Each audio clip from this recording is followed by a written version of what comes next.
So it's a concept that a lot of people aren't familiar with, maybe, because it's not a very worldly view on marriage, right? You think about, well, it's two people being joined together, but you don't think about the fact that we are meant to become one in that marriage bond. And the whole idea of that is, if that bond is broken, neither of us is then whole again.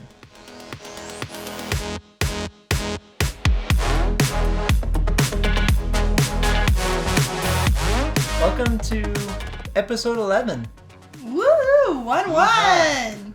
Yeah, we're in the double digits. So it's another week, and we're going to keep on going. We have something fun this week. We're going to talk about oneness, right? Mm-hmm. And becoming one. Yeah. Yeah. We forgot to say that we're the roots. Oh, yeah, we're the roots. There you go. Yeah. Yep. I do want to say something, like an announcement, like the announcement portion of the podcast. Okay. Okay? Announcements. Okay. We need to put the word announcements on the screen. Yeah. Announcements. If you head on over to our Instagram, we started doing a new series, that's what you call it, of weekly challenges. So every week we'll release a challenge that you guys can participate in every week, and it's going to be super fun.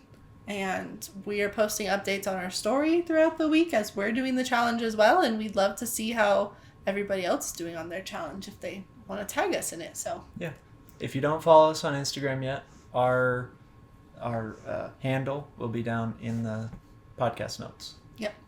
So awesome. Yeah, let's get into it. Okay. Oneness.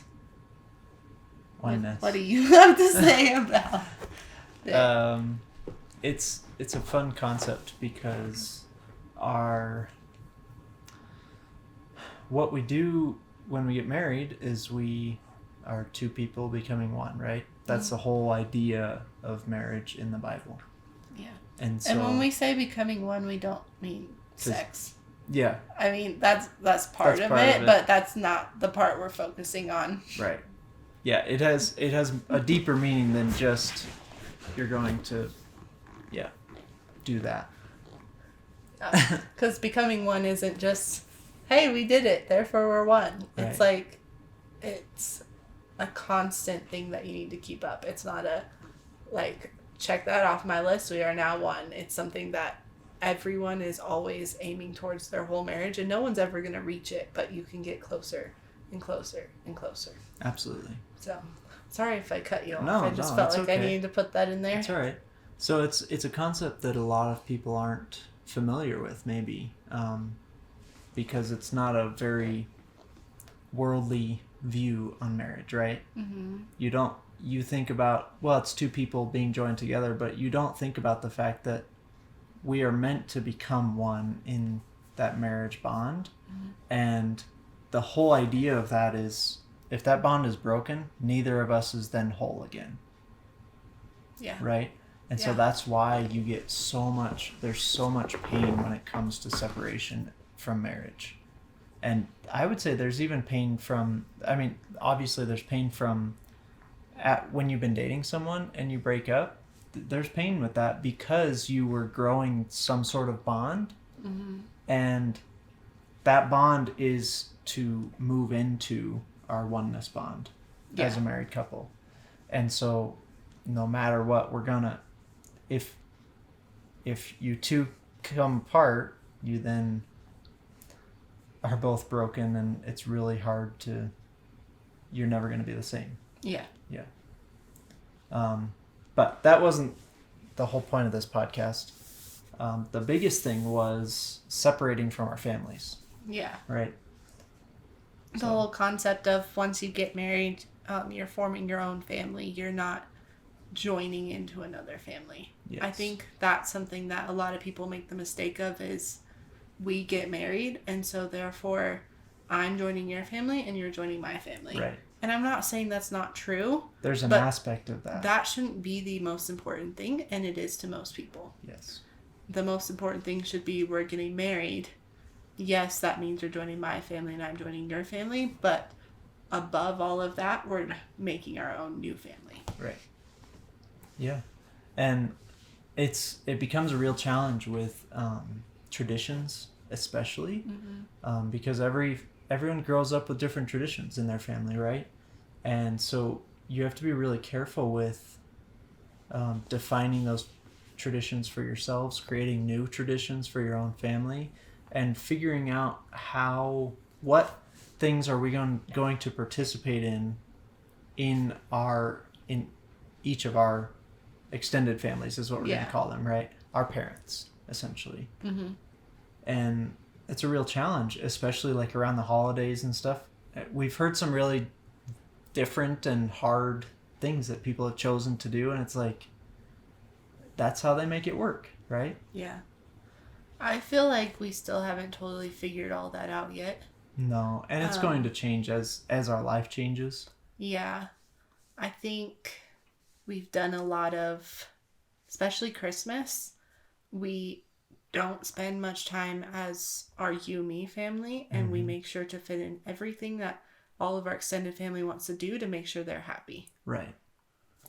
Yeah, and it's not that we don't love doing all of the activities with all of our family, but there's a certain value you get with just doing your own thing as your own family unit. Yeah. And kind of creating that life that you desire, right? And yeah, we've tried to navigate it the best we can. It's hard sometimes, and I think it'll probably change this year, and when we have kids it'll probably change after that, and it'll continue to evolve, and we'll have to reevaluate every year, like how do we do this? Yeah. I've definitely, going back to Christmas a little bit, because I feel like that's where I see it the most. It's the most obvious.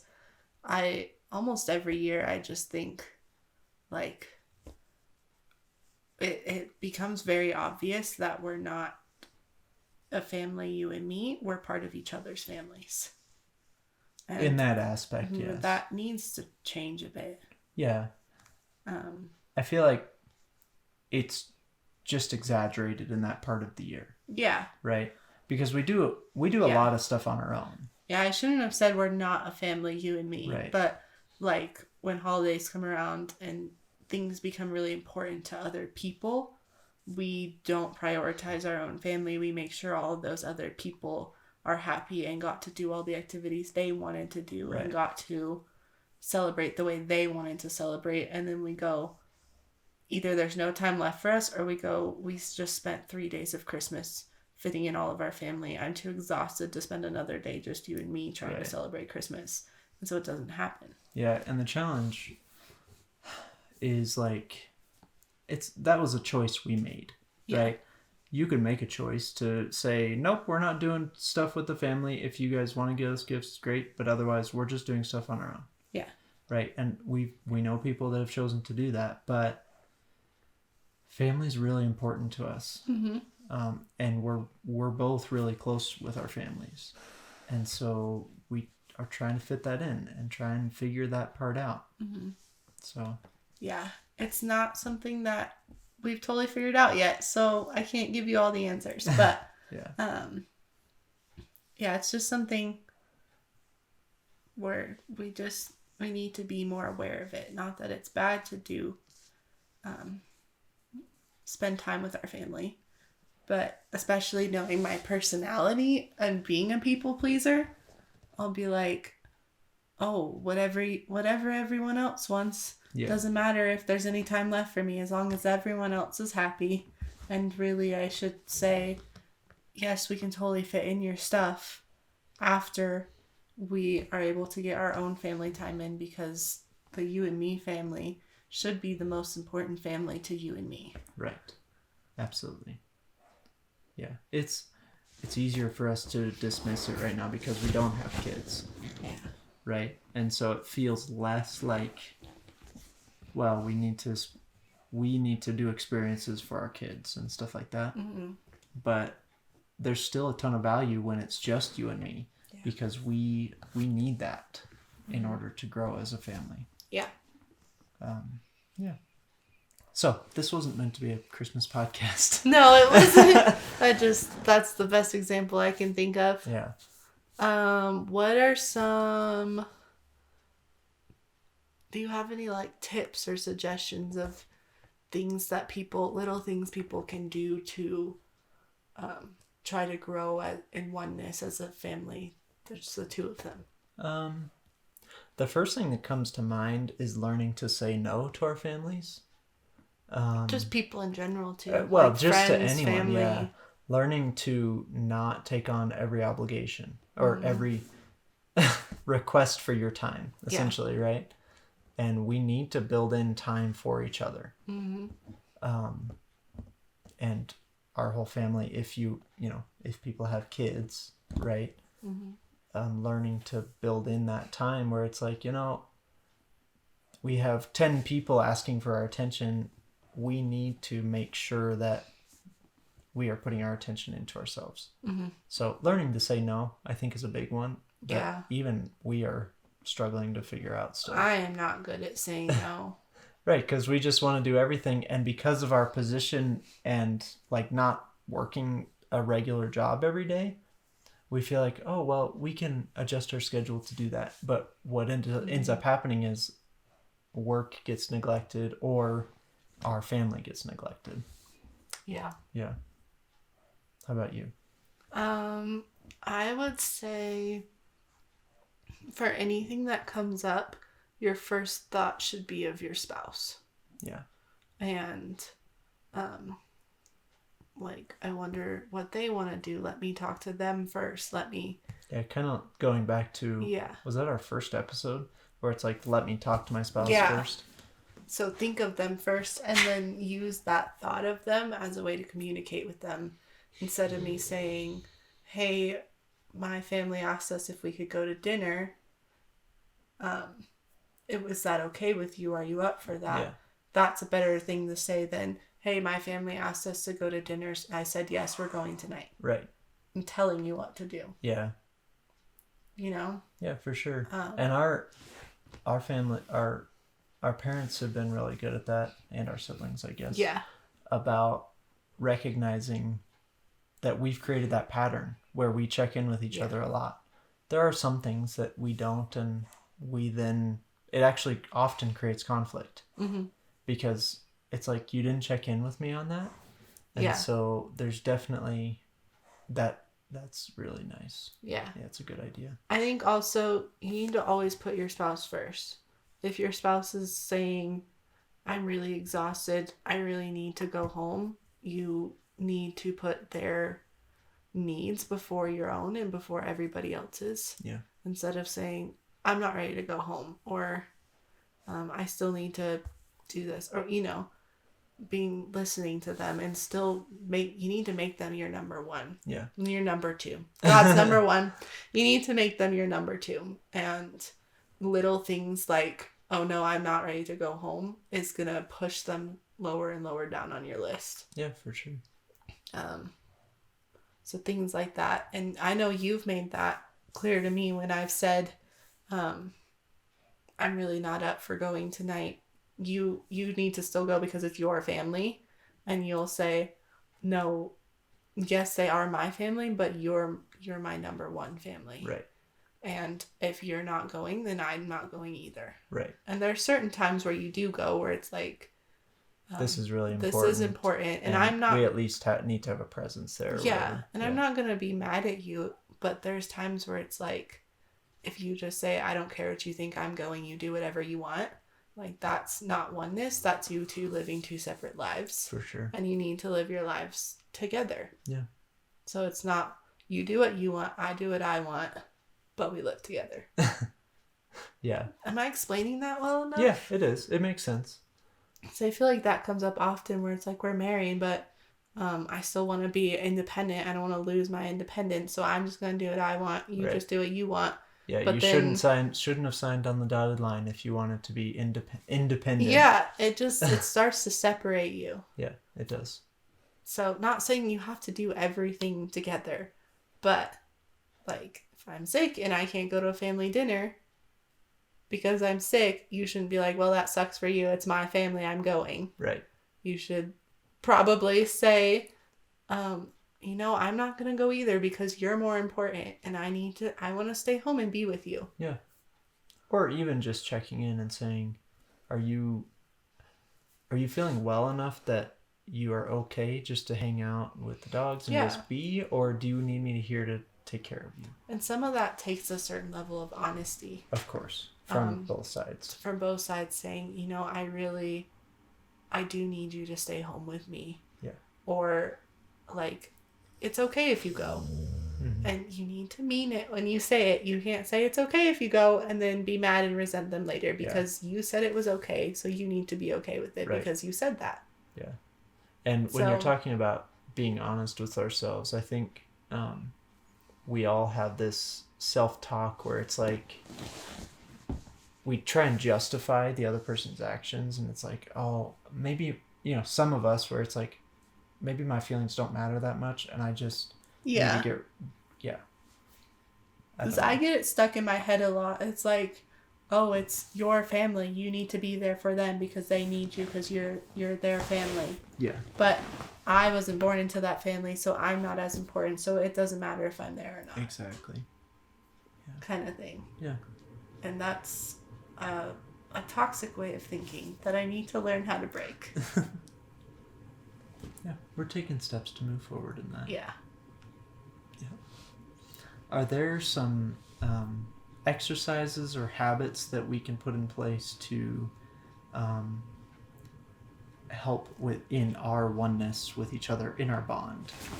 Does that make sense? Yeah. Thing. Definitely putting your spouse above yourself. Yeah.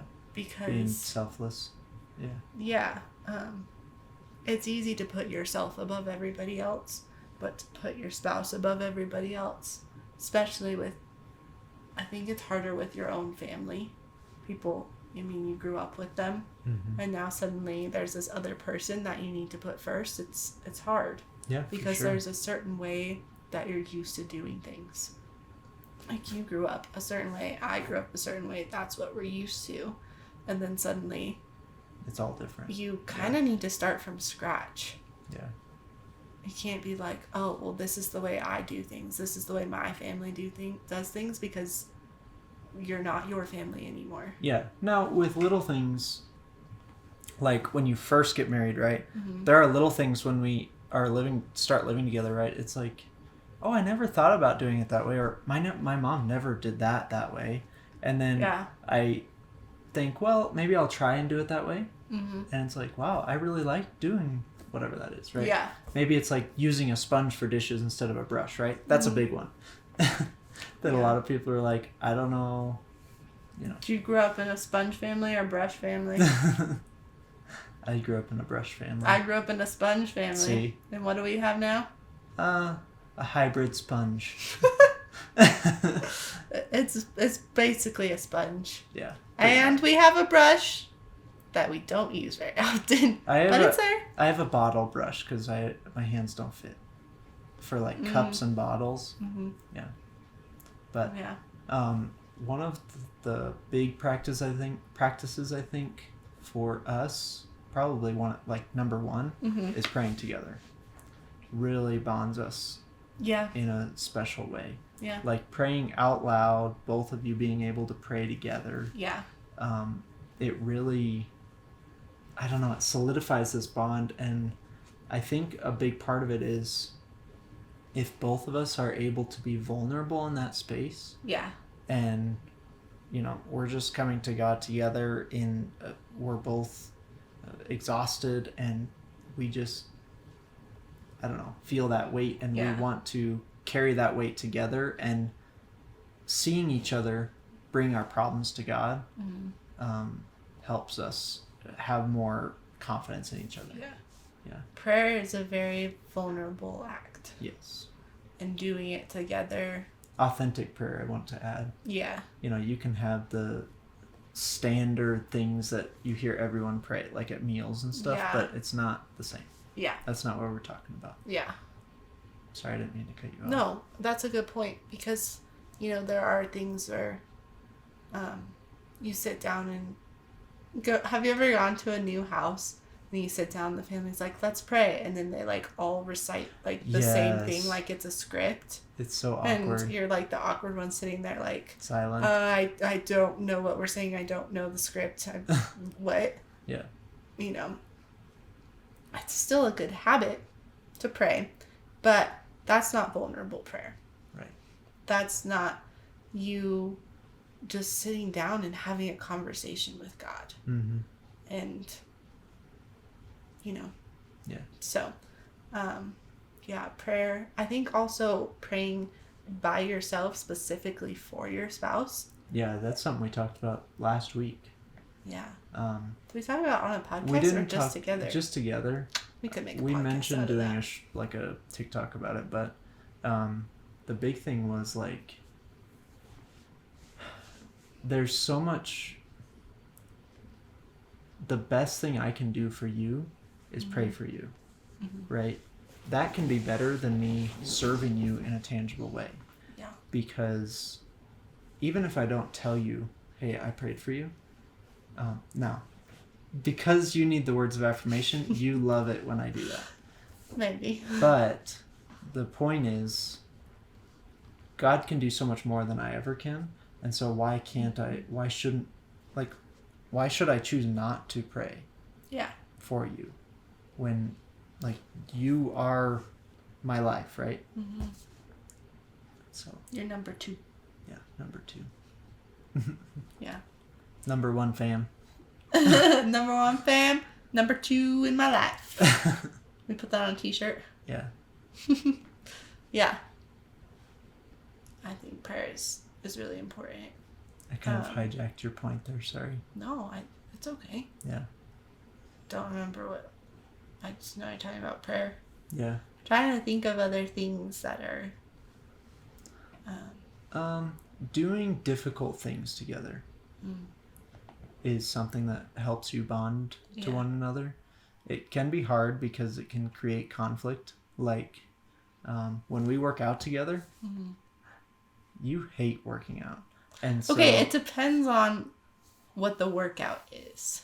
If we're going to the gym lifting weights, you hate it. No, I like it. It's just really hard, and I don't like hard things. Right. When we're in there, you act like you're dying. It feels really good, but you try to make me lift close to the amount of weight that you lift, and I can't do that. No, I don't. Not even close. Well, sometimes it feels like it. I just feel really pathetic working out with you because I like get to my max, and you can like pick it up with one finger. I'm like, oh my gosh, I'm so weak. But anyway, the point is, it can create conflict, but if you are able, if you have the tools to work through that conflict, doing hard things together is it's a great way to bond together. Yeah. Right? That's why like team building exercises, they have you do a difficult task that you have to work as a team together. Now, working out, we don't have to work as a team necessarily. We can do our own things. But being able to assist each other and teach each other different things and whatever, that's it's a bonding experience for us. Yeah. We don't do it enough because it's hard. But yeah. I think another thing would be intentionally creating your own traditions. It's not something we focus that much on. And traditions aren't important to me. So I know, but a lot of times I feel like I wait for a tradition to fall into place instead of making a tradition. And so, and I'm big on traditions. I like traditions. Right. My family has a lot of traditions, like especially around the holidays. But then when it comes to the holidays, that's where it gets hard and confusing because we don't have many traditions of our own. And it's important to me. I fall back into my family traditions, and this is the way we do it. And it shouldn't. I feel like that's not really something you should say that often. This is the way that we do it. Yeah. Because you're not part of that family anymore in a sense. No, like when we go over to your parents for Christmas, your parents do certain things for Christmas time, and it's like, this is the way we've always done it, and I'm okay with that. It's not a big deal. Yeah. But I'm also not going to let, if they were to say, they don't say this, thankfully, but if they were to say, you guys need to be here Christmas morning for most of the day, and we're going to do all these things, we have the choice to say no. We have the choice to say, you know what, this year we're going to do Christmas morning by ourselves, or this year, whatever, right? Yeah. And we have that choice. Obviously, it can be hard with families and how to navigate that relationship, but it's for the greater good, right? Yeah. Because the reality is, this is most important, right? Yeah. So. But my point was, if you are intentional in creating new traditions, you therefore have to get out of your this is what we do and create something new and say this is what me do now. Yeah. That makes sense. And like creating new traditions, not picking and choosing kind of thing. Yeah. I think that could be a helpful way to like create something new between the two of you. Yeah. That's yours and not coming from somewhere else. Yeah. And I would say to parents of young adults, right? Parents of people our age that may be getting married, maybe just in college and they're not getting married, or they're not married or whatever. Maybe think about loosening the reins a little bit on some of the traditions that your family built around, over the years, and recognizing, our family is going to change. Yeah. As our kids move out and get married and have kids, that's all gonna change. Yeah. Right? And so just having some grace and recognizing that change is okay. Yeah. Change is hard a lot of times, and that's why people don't like it. Right. But when you get married, there is a lot of change and you can't avoid it. That's how it is, and you gotta learn how to deal with it and embrace it, and so yeah.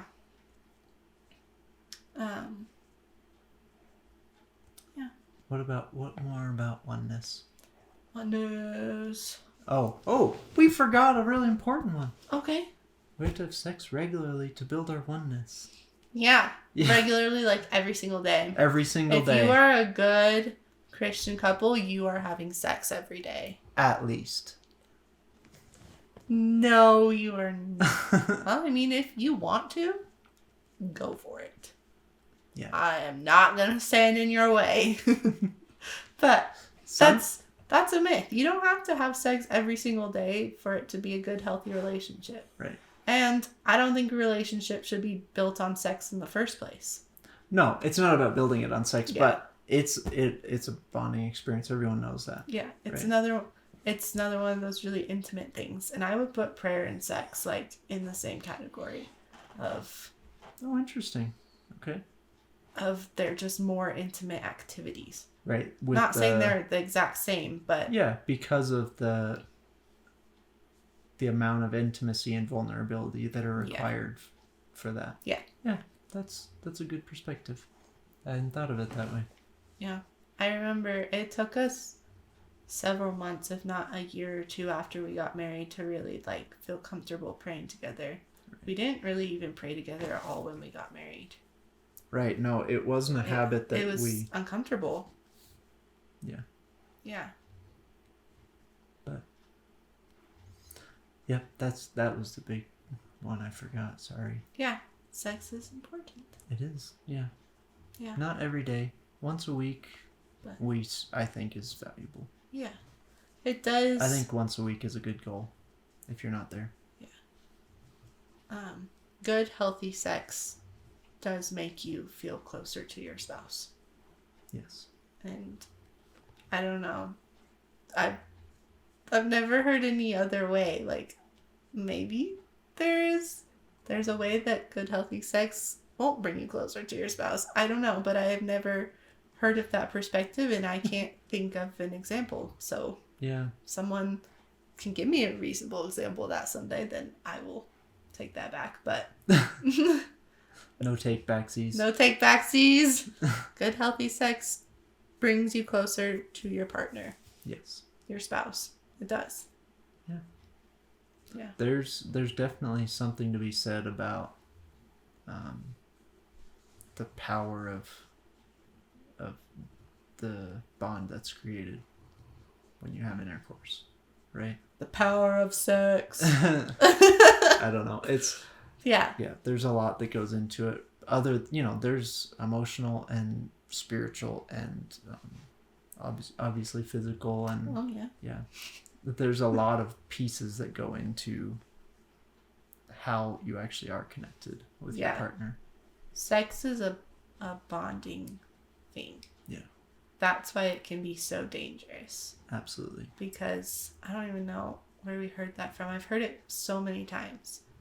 But just the act of having sex bonds you to whatever it is. That's why porn is such an issue, because you're creating a bond with the person in the video, essentially. Yeah, or an inanimate object that you can't, Yeah. And so that's why it's also really hard for people who have sex with all sorts of people to finally settle down and be in a good relationship, because pieces of them are not there anymore. Exactly. Yeah.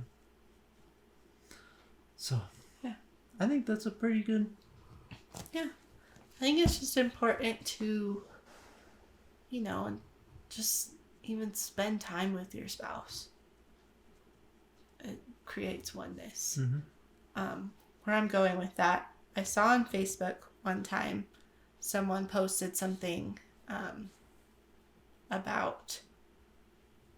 There was someone that shared a post that someone else posted, and the post said something about when I get married, I want us to have 2 separate bedrooms. Oh, I saw that. I show you that. It was about, I want us to have 2 separate bedrooms, and then we have the freedom to make our own rooms how we want, and be ourselves, and not have this obligation that we have to sleep together every night, or the room has to look a certain way because he wants it or she wants it, and so we have our own spaces to do what we want to do. And the person I am friends with that shared it was like, oh my gosh, I think this is such a great idea. This is what I want to do someday. And I just read it and I was like, oh my word. It almost hurts you to it was that is such... it's so far away from how marriage is supposed to be. That idea. The point of getting married isn't so you can be separated. Yeah. The point of being married is so you can be one and be together. And doing things separate like that isn't gonna bring you together. No, it creates opportunities for Satan to get into your... Yeah. And it's not gonna make a stronger marriage, it's gonna make a weaker marriage, because you're not together.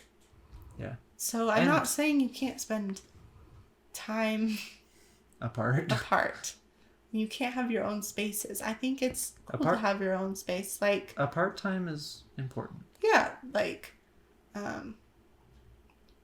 I know plenty of people where the husband, the garage is his space that he gets to do what he wants with. That's his space. And the wife has her own office or craft room. Yep.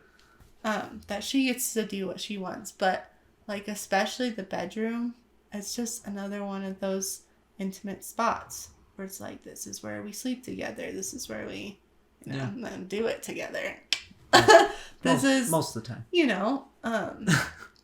And that's an important place to be together. Yeah. And so I just, that hit me really wrong. I was like, oh gosh, you don't know what you're talking about, do you? Yeah. Kind of related to that. Men don't care what their bedrooms look like. So from a man's perspective, that's ridiculous about decorating your room the way you want. Do some men care though? Maybe. I mean, I haven't met one yet. You probably wouldn't be happy if I decorated it all in flowers. Like that episode of Last Man where he came home and from a trip and his wife had redone the bedroom and put like this flowery quilt, and he was like, what happened to my man stuff? It looks too girly in here. I think there's some guys that do care about it. Yeah, but they won't. You just don't care about stuff. They won't just like do it all up exactly the way they want. Yeah. But it's our space, and it should be a space that we both feel comfortable in. Yes. And a space that we both enjoy. And with the correct ambiance. I try really hard to, especially in our bedroom, not pick what I want, but pick something that we both agree on. Yeah. So, like, if I'm picking a new bedspread, I won't go, I really like this one, I'm getting this one. I'll say, do you like this one? Or between these two, which one do you like better? Or... Right. And a lot of times you don't pick the same one that I would pick first. That's okay. We'll compromise and get one that we both like. Yeah. Because it's both of our room that we share. Because we're one. Mm-hmm. We're one. So, anyway. See, look. Yes. One. We're holding hands, by the way, if you're just listening to the audio. Yeah. I just wanted to bring that up as an example. Because I was a good example. It's obscene. If that's the way you're thinking, you're missing the entire point of marriage. Yeah. The whole point. Yeah. For sure. What's the point of even getting married anyway? What's the point? So. Yeah. Yeah. Cool. Do you have anything else to add to that? Do oneness things. Do oneness things. Even if that means each other. Yeah.